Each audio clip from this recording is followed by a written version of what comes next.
नमस्कार साथियों। आज हम सी यू सेट 2021 के ऑर्डिनरी डिफरेंशियल इक्वेशन के सभी क्वेश्चन को सोल्व करेंगे।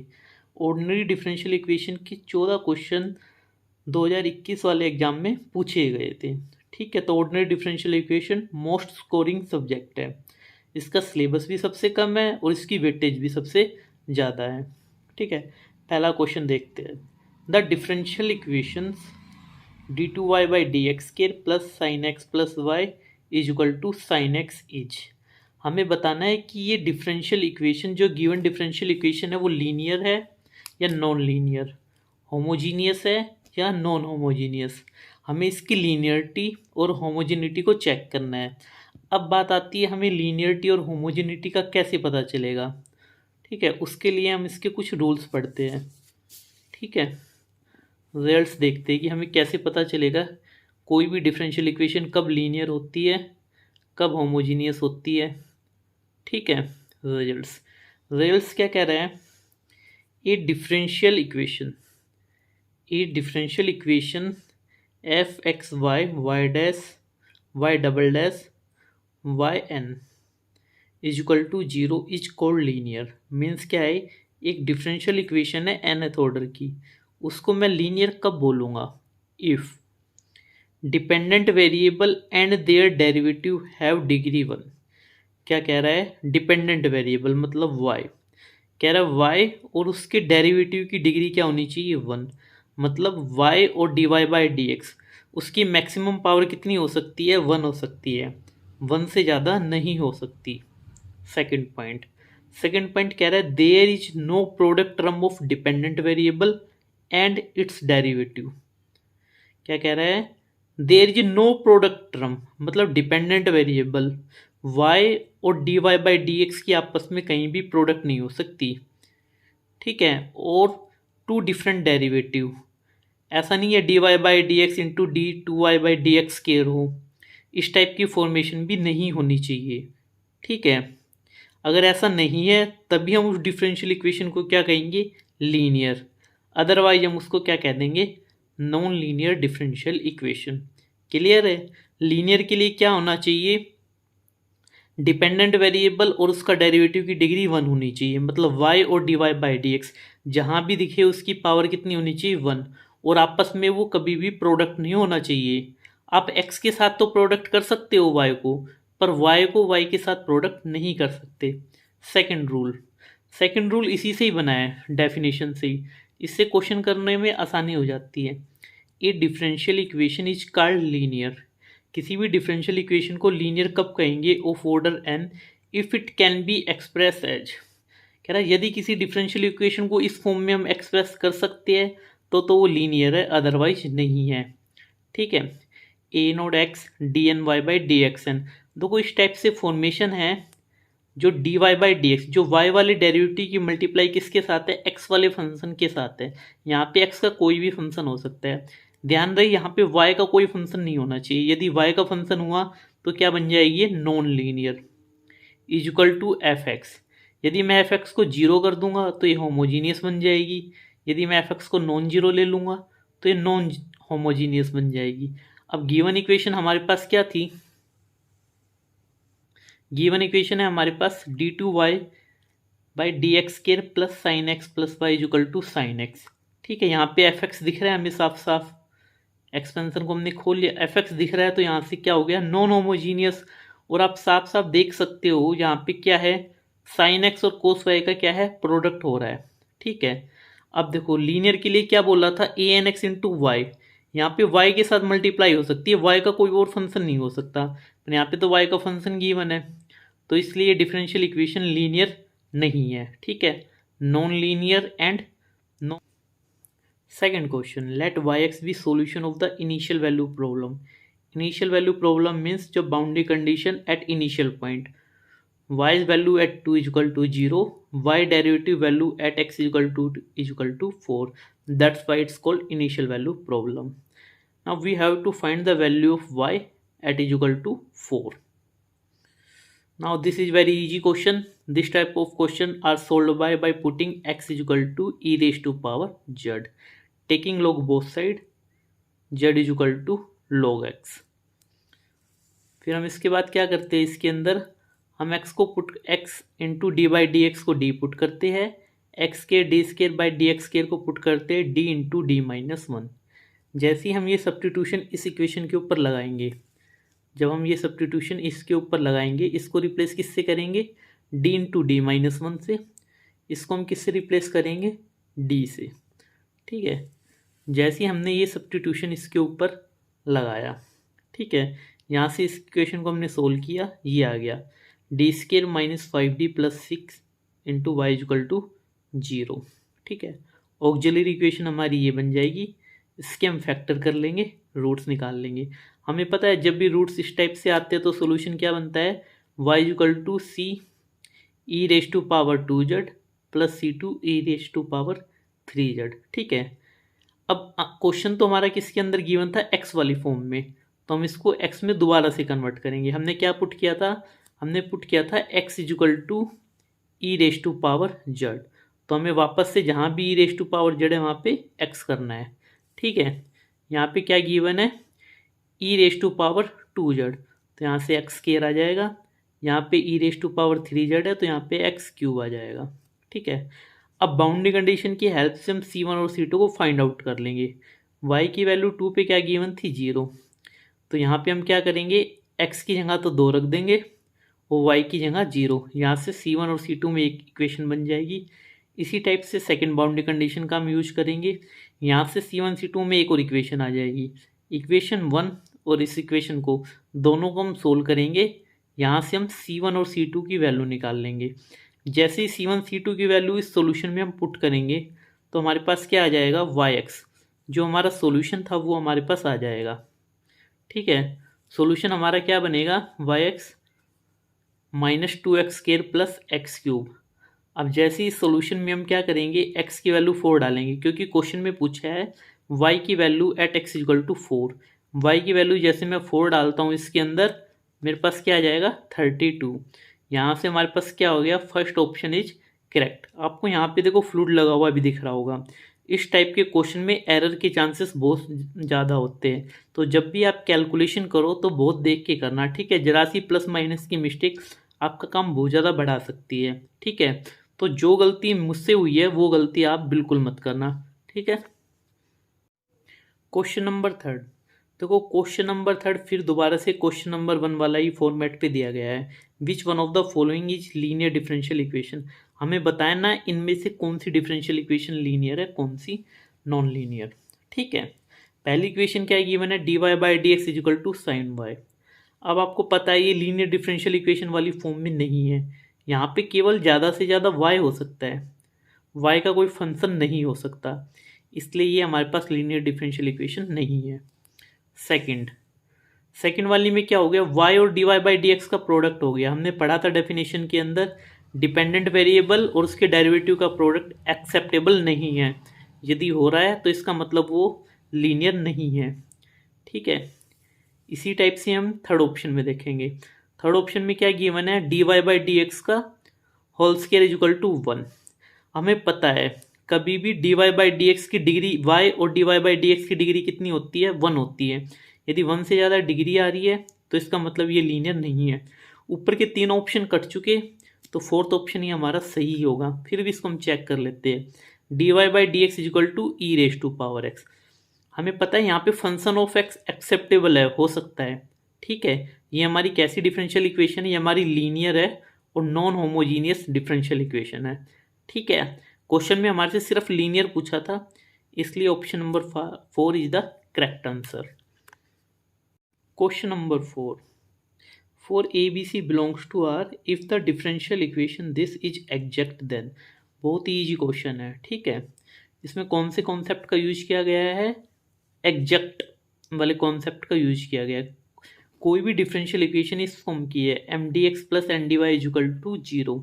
ये इक्वेशन एग्जैक्ट कब होती है, curly m by curly y equal to curly n by curly x. यदि ये चीज़ हमारी इक्वल हो जाती है तब हम इस डिफरेंशियल इक्वेशन को बोलते हैं एग्जैक्ट। ठीक है, अब जैसे ही गिवन डिफरेंशियल इक्वेशन को मैं क्या करूँगा, इस इक्वेशन से कंपेयर करूँगा।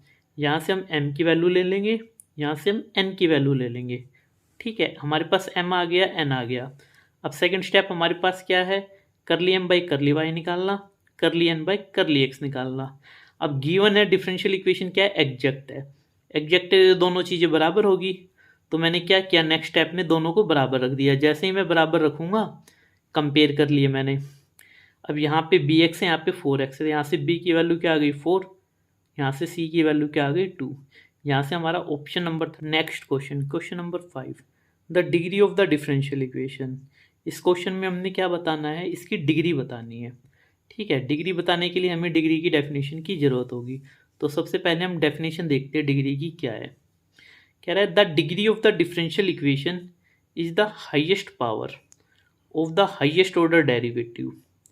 क्या कह रहा है, जो हाईएस्ट ऑर्डर डेरिवेटिव है ना, उसकी हाईएस्ट पावर लेनी है। ठीक है, प्रोवाइडेड, साथ में शर्तें दी हुई है। क्या शर्त दे रखी है, all the derivative are in natural power.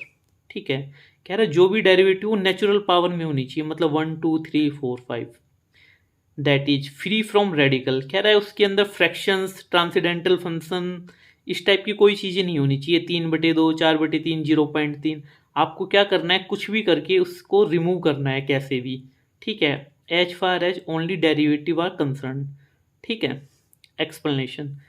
अब हमारे पास क्वेश्चन में क्या गिवन है, क्वेश्चन में गिवन था 1 + dy/dx का होल स्क्वायर और पूरे की पावर 3/2 = d2y/dx²।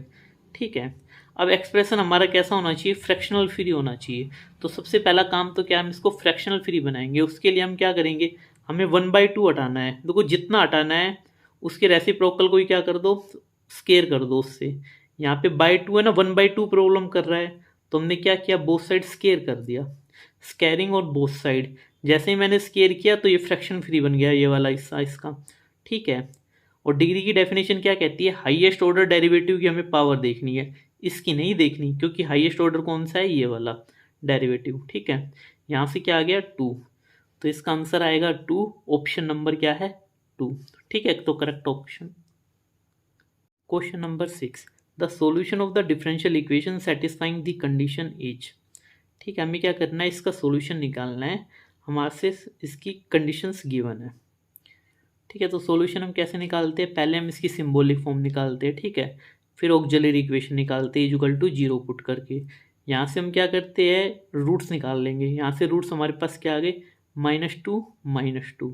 ठीक है, तो सॉल्यूशन रिपीटिंग रूट में सॉल्यूशन क्या होता है, c1 + c2x e⁻mx। m क्या होता है, रूट, तो रूट क्या है हमारे पास यहाँ पे -2। पहली बाउंड्री कंडीशन क्या गिवन है, y की वैल्यू 0 पे क्या है 4। जैसे ही मैंने ये इस पे अप्लाई की, यहाँ से c1 की वैल्यू आ गई 4। सेकेंड कंडीशन क्या गिवन है, y' की वैल्यू 0 पे क्या है 8। जैसे ही मैंने ये इस पे अप्लाई की, तो यहाँ से हमारे पास एक रिलेशन बन गया ये। इन दोनों रिलेशन से मैंने क्या किया है, c1 और c2 की वैल्यू को फाइंड कर लिया। c1 की वैल्यू आ गई 4, c2 की वैल्यू आ गई 16। तो यहाँ से हमारे पास सोल्यूशन इसका आ गया है। तो थर्ड ऑप्शन इज करेक्ट। ठीक है, इस टाइप के क्वेश्चन को है ना, कुछ लोग सोचते हैं कि भाई कंडीशंस दे रखी है, ये यहाँ से ऑप्शन एलिमिनेट कर लेते हैं। पर अगर जो भी अच्छा क्वेश्चन पेपर दे रखा है ना, उससे आप 1 या 2 ऑप्शन तो एलिमिनेट कर सकते हो, पर 3 ऑप्शन कभी भी एलिमिनेट नहीं कर पाओगे अगर क्वेश्चन पेपर का स्टैंडर्ड सही है। ठीक है, तो अगर हम मेथड 2 से ट्राई करें, सोचे कि भाई उस क्वेश्चन से भी हो, तो हिट एंड ट्रायल से चलो चेक कर लेते हैं हम। आप देखोगे y की वैल्यू 0 पर 4 दे रखी है, पर जैसे ही मैं इस सॉल्यूशन में पुट कर रहा हूँ तो 4 मुझे नहीं मिल रहा, तो पहला ऑप्शन हमने डिस्कार्ड कर दिया। ऐसे ही सेकंड ऑप्शन में ट्राई किया, वो भी डिस्कार्ड हो जाएगा। पर आप इसमें थर्ड और फोर्थ ऑप्शन में करोगे ना, तो हम उसको एलिमिनेट नहीं कर सकते, ना ही थर्ड को ना ही फोर्थ को, तो हमें सोल्व तो। Question number 7, which one of the following is an integrating factor of the differential equation y/dx + 2x/dy = 0। हमें चारों ऑप्शन में से बताना है कौन सा इस डिफरेंशियल इक्वेशन का इंटीग्रेटिंग फैक्टर हो सकता है। ठीक है, ऑप्शन 3 और 4 तो वैसे ही रहोगे, चेक करने की भी ज़रूरत नहीं है। कभी भी कोई भी कांस्टेंट इंटीग्रेटिंग फैक्टर नहीं बन सकता, तो 3 और 4 तो वैसे ही गलत है। ठीक है, पहले हम रिजल्ट्स देखते हैं। ठीक है, इंटीग्रेटिंग फैक्टर का मतलब क्या है, हमें कब इसकी ज़रूरत पड़ती है। कोई भी डिफरेंशियल इक्वेशन किस फॉर्म की दी गई हो, m d x plus n d y equal to 0। ठीक है, अब इस डिफरेंशियल इक्वेशन में इंटीग्रेटिंग फैक्टर का क्या रोल है। सबसे पहले हम डिफरेंशियल इक्वेशन को चेक करते हैं एग्जैक्ट है या नहीं है। एग्जैक्ट करने के लिए क्या फॉर्मूला होता है, curly m by curly y is equal to curly n by curly x होना चाहिए। यदि ये दोनों इक्वल नहीं है तो हम क्या करते हैं, एक इंटीग्रेटिंग फैक्टर से इसको मल्टीप्लाई करते हैं ताकि ये एक्सप्रेशन हमारा एम और एन वाला क्या हो जाए, इक्वल बन जाए। ठीक है, जिससे जिस टर्म से हम मल्टीप्लाई करते हैं उसका नाम क्या है, इंटीग्रेटिंग फैक्टर। हम बारी बारी ऑप्शन को चेक करेंगे। ठीक है, अब जैसे ही मैंने इक्वेशन को कंपेयर किया तो यहाँ से m की वैल्यू क्या बन गई y, n की वैल्यू क्या बन गई 2x। ठीक है, अब मैंने पहला ऑप्शन चेक किया, पहले ऑप्शन क्या कह रहा है, इंटीग्रेटिंग फैक्टर क्या बनेगा हमारा x। तो हम क्या करेंगे, पूरी डिफरेंशियल इक्वेशन को x से मल्टीप्लाई करेंगे तो m की वैल्यू क्या बन जाएगी xy, n की वैल्यू बन जाएगी 2x²। ठीक है, इसके बाद फिर हमने क्या किया, करली m बाई करली y निकाला, यहाँ से क्या बन गया x, करली n बाई करली x निकाला, यहाँ से क्या बन गया 4x। अब ये दोनों आपस में बराबर है नहीं तो इसका मतलब क्या हो गया, फर्स्ट ऑप्शन हमारा क्या है, रोंग। थर्ड और फोर्थ पॉसिबल है नहीं तो बचा कौन सा ऑप्शन, सेकंड। तो सेकंड ही ट्रू होगा इसका। हम सेकंड को वेरीफाई भी करा लेते हैं। ठीक है, चेक 2, m की वैल्यू अब हम जैसे ही y से मल्टीप्लाई करेंगे तो m क्या बन जाएगा y², n हमारा बन जाएगा 2xy। ठीक है, इसके बाद हमने क्या किया, करली एम बाई करली वाई निकाला, क्या बना 2y, करली एन बाई करली एक्स निकाला, वो भी हमारा क्या बन गया, इजिकल टू 2y। ठीक है, दोनों चीज़ें हमारी बराबर हो गई, इसका मतलब क्या है, option 2 is the correct answer. Question number 8 बहुत ही ईजी क्वेश्चन है, the general solution of the differential equation. हमें इस डिफरेंशियल इक्वेशन क्या क्या निकालना है, जनरल सॉल्यूशन निकालना है। अब इस टाइप की इक्वेशन को सोल्व करना बहुत ही ईजी होता है। सबसे पहले हम क्या करते हैं, इसकी ऑक्सिलरी फॉर्म लिख लेते हैं। ठीक है, डी बाई डी एक्स को हम क्या करते हैं, डी पुट कर लेते हैं अपनी सुविधा के लिए। इसकी ऑक्सिलरी इक्वेशन क्या बनेगी, d² plus d minus 2 equal to 0। Second step में हम क्या करते हैं, इसके फैक्टर कर लेते हैं। यहाँ से हम इसके रूट निकाल लेंगे, रूट क्या बनेंगे 1 और -2।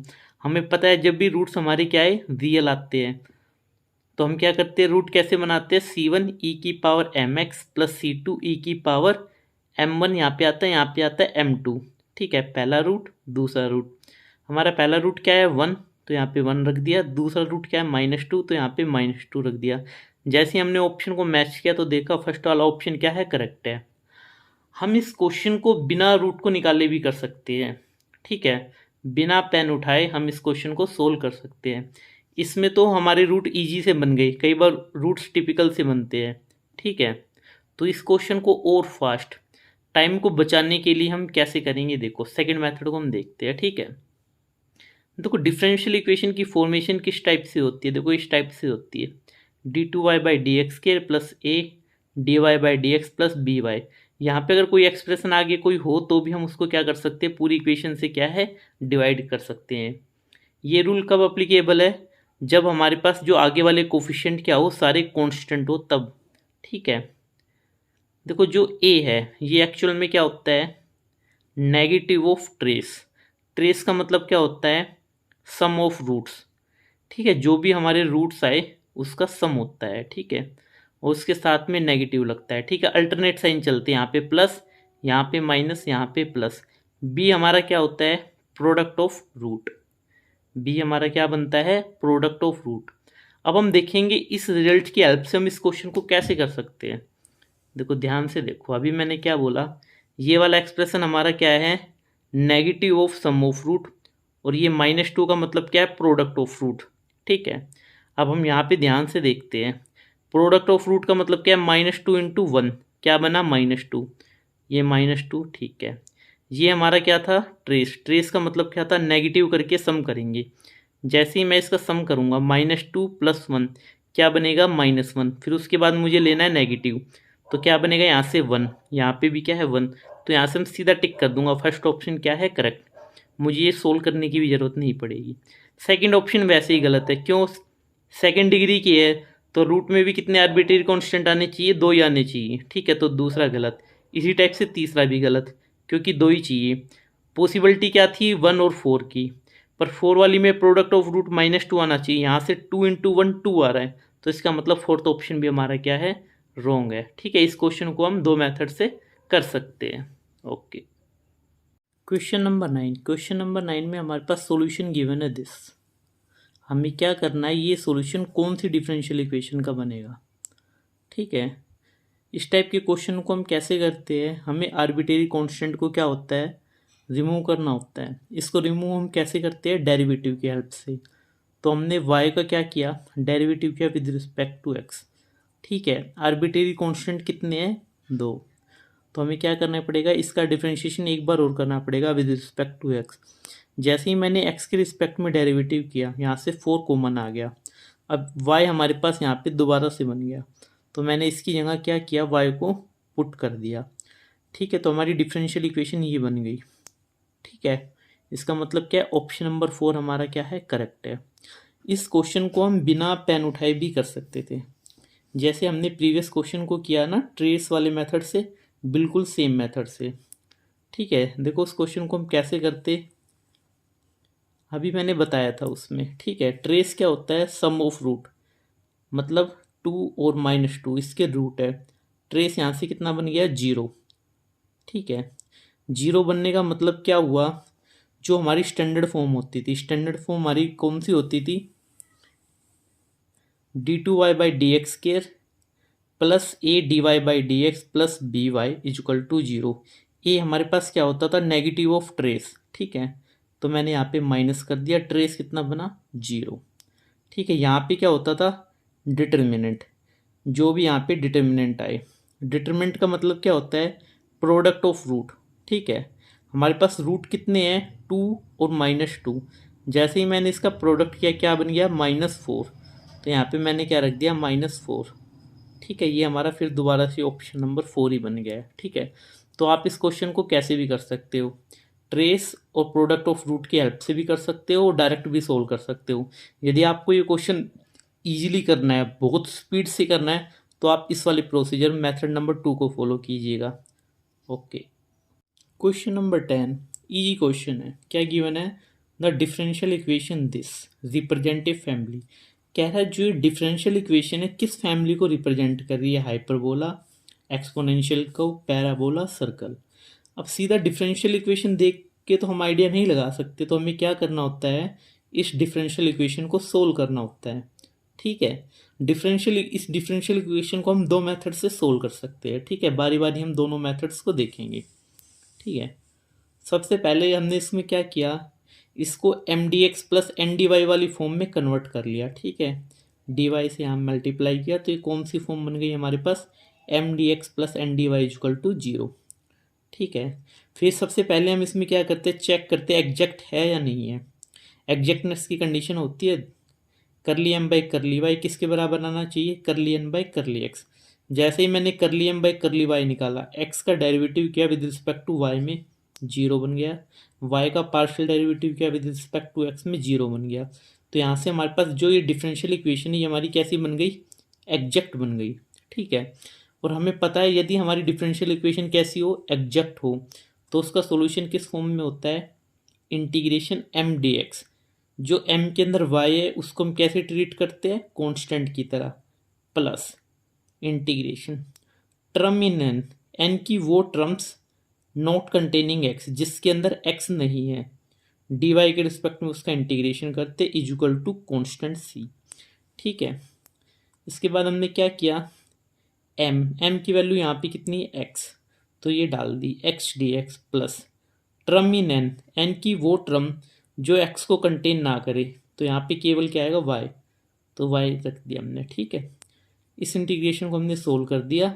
जैसे हमने इस इंटीग्रेशन को सोल्व किया, तो ये क्या बन गया हमारे पास, इक्वेशन ऑफ सर्कल। ठीक है, इक्वेशन ऑफ सर्कल बनते ही क्या हो गया, ऑप्शन 4 हमारा क्या हो गया, करेक्ट हो गया।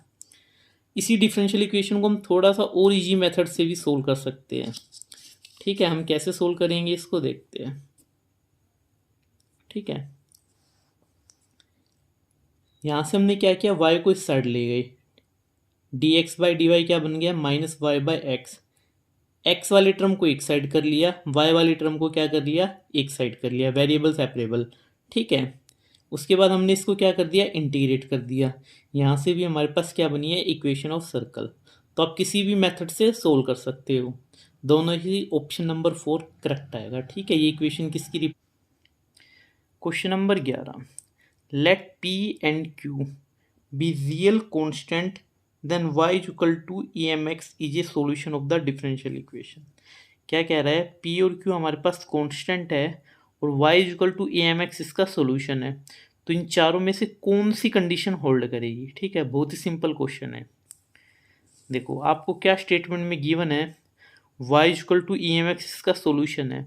अब आपको पता है इसका सोल्यूशन है तो इसको सेटिस्फाई भी करेगा। तो हमने क्या किया, y की वैल्यू इसमें डाल दी। अब y का 2 बार डेरिवेटिव करेंगे तो क्या मिलेगा, m square e m x. एक बार डेरिवेटिव करेंगे तो एम ई की पावर एम एक्स प्लस क्या y एज इट इज। यहाँ से e की पावर एम एक्स हमारे पास क्या आ गई, कॉमन आ गई, ठीक है। अब e की पावर x तो जीरो कभी हो नहीं सकती, तो यहाँ से क्या आ गया, m square plus p m plus q equal to zero.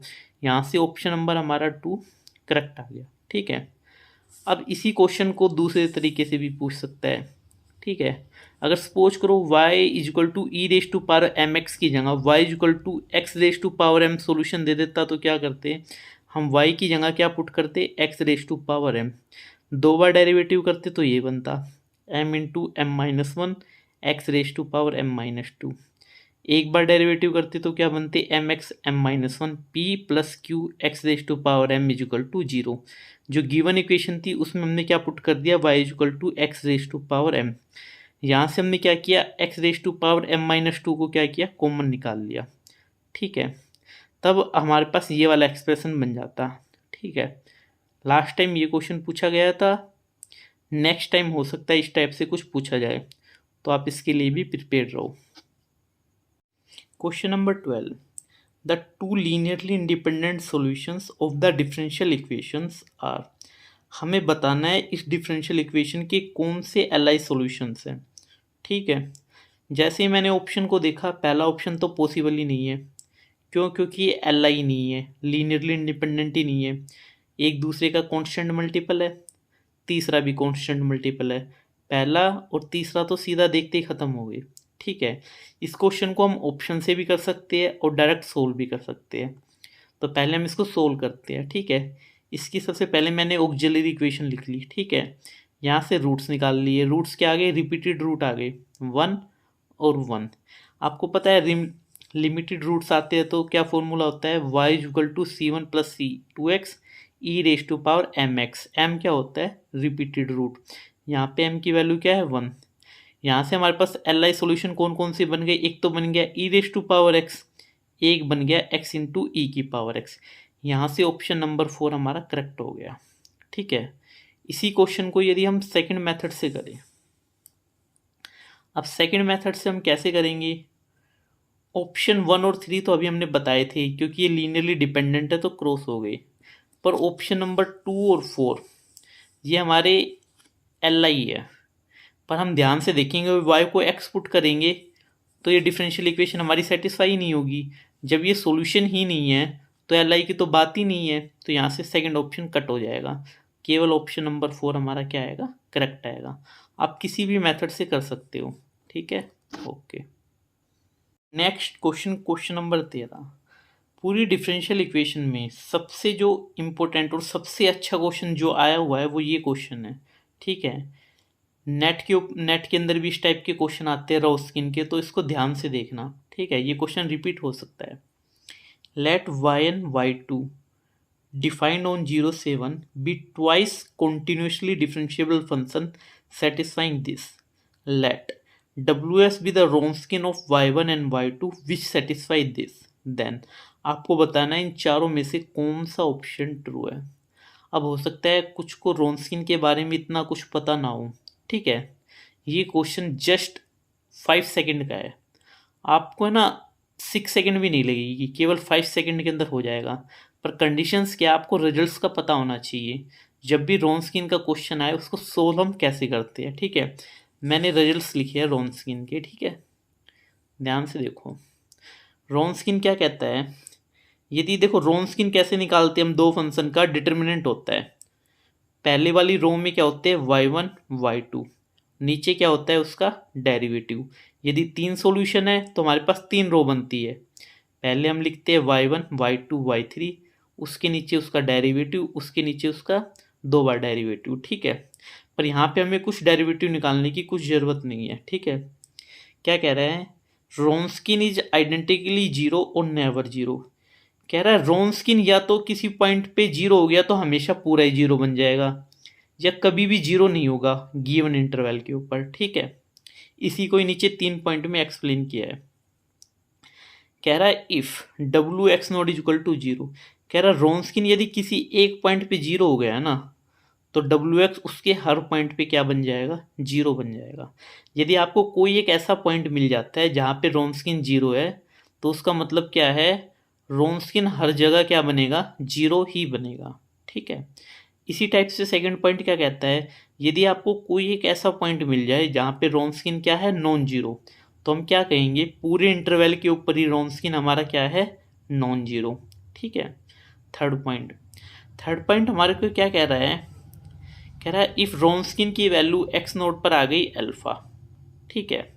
यदि वो अल्फ़ा पॉजिटिव नंबर है तो यहाँ से हम क्या कहेंगे, डब्ल्यू एक्स हमेशा, मतलब रोन्स्किन हमेशा कैसा रहेगा, पॉजिटिव ही रहेगा, कभी भी नेगेटिव रहेगा पूरे इंटरवल के ऊपर।